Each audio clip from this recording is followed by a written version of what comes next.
గురుగారు చండీ యాగం నిర్వహించుకోవడానికి ఉత్తమమైన రోజు గాని, తిథి గాని ఏదైనా ఉంటుందా? చాలా బాగా ఉంటుందమ్మా. దీంట్లో విశేషం ఏంటిదంటే, హ్మ్. ఈ యొక్క దుర్గా సప్తశతి అంటే చండీలో చెప్పబడి ఉంది. హ్మ్.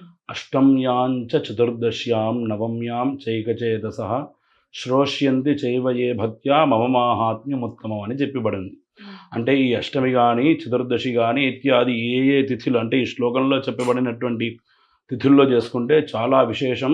దాంట్లో సిద్ధించడం అనేటువంటిది ఇంకా రెట్టింపుగా ఉంటుంది. హ్మ్. దాంట్లో పాటు ఈ ఒక రోజుల్లో మనకు కుదరలేదు. హ్మ్. అంటే ఏదో ఒక పనిలో మనం పడిపోయాము. దీంట్లో నేను చేయలేకపోయాను. హ్మ్. కాబట్టి దీంట్లో ఎట్లా ఉంటుందంటే ఒక చిన్న పండితుల దగ్గర నుంచైనా, ఎవరి దగ్గరైనా జ్యోతిష్యుల దగ్గర చూపించి, స్వామి ఇట్లా చేయించుకోవాలనుకుంటున్నాం.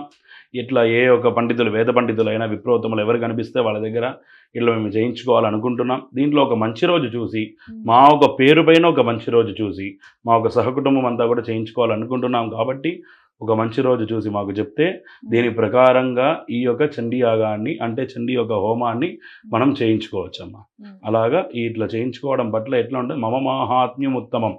అంటే ఈ చేయడం పట్ల ఈ దుర్గా సప్తశతి చండీ ఎక్కడైతే పఠించడం జరుగుతుందో వాళ్ళు ఏదైతే సంకల్పించుకున్నారో హ్మ్. ఆ కార్యాలన్నీ దిగ్విజయం చేయకూడదు.